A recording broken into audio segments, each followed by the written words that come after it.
my name is Saoirse and welcome to another video where I show you a sample of what can be made with different cameras and different lenses. For this video, I took a 2-week family trip to Japan and brought with me the Canon EOS R8 and its kit lens, the Canon RF 24 to 50mm. Both the R8 and its kit lens were released by Canon in April of this year. As of right now, the total price for this setup is about $1,700 US. Now, the purpose of this video is not to review this setup, but show you what can be made with it. With that being said, I have some observations and opinions I can't help but share after spending 2 weeks with this gear. My first observation was that the autofocus of this setup was not great. I'm not sure if the camera or lens was to blame, but the autofocus just did not do what I wanted most of the time, and it forced me to rely heavily on manual focus. Obviously that isn't the end of the world, but I'm used to Canon having superior autofocus, and it was a little frustrating. My second observation was that the R8 has a full frame sensor, which I loved. The last couple cameras I have tested had crop sensors, which made it feel like the lenses I was using weren't being used to their full potential, so it was nice to get to use a full frame camera once again. Third, the design of the R8 had a small resemblance to the R5C, in that there was a switch on top of the camera body that allowed you to move easily between photo and video. This is just something to note and get used to, and I kind of liked it. Fourth, which I feel like I've said about the last couple cameras I have tested, but the R8 and its kit lens were very light and compact. This made them easy and enjoyable to travel with. My fifth observation was that this setup seemed particularly bad in low light, especially when taking photos. I believe this is more of a lens problem than a camera problem, but that's honestly just the sacrifice you make when you use a cheaper lens. And lastly, the R8 doesn't have internal stabilization, but the 24 to 50mm lens does. I personally prefer both my camera and lens to have stabilization since I do not like using gimbals. Fortunately, the lack of internal stabilization in the R8 was really only obvious to me in certain walking shots, but hopefully I fixed it enough in post that you guys can't tell. So that's it, just a handful of my thoughts. I hope they were helpful, and feel free to ask any more questions you may have in the comments. With that, please enjoy the rest of the sample footage I got in Japan. As always, this video is just focused on the filming capabilities of the R8 and its kit lens, but if you want to see some photo samples, feel free to pop over to my Instagram and check them out. But yeah, that's all. Thanks for watching, you guys.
Start looking that way. Wow.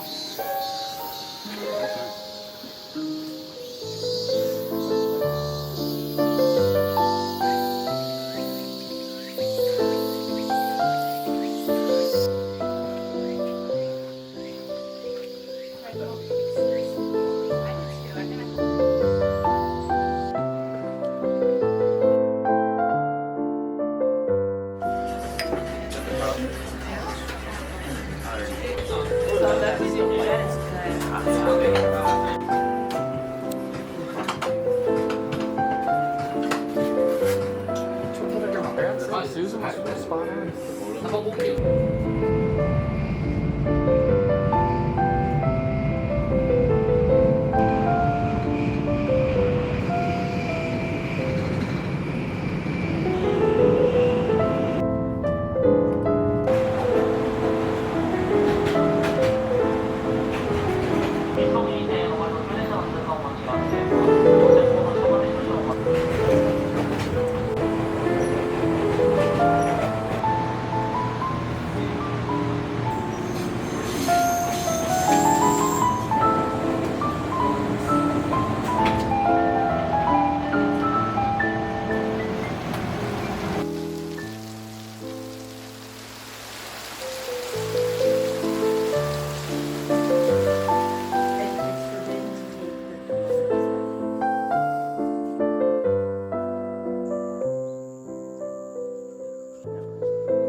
can almost see your back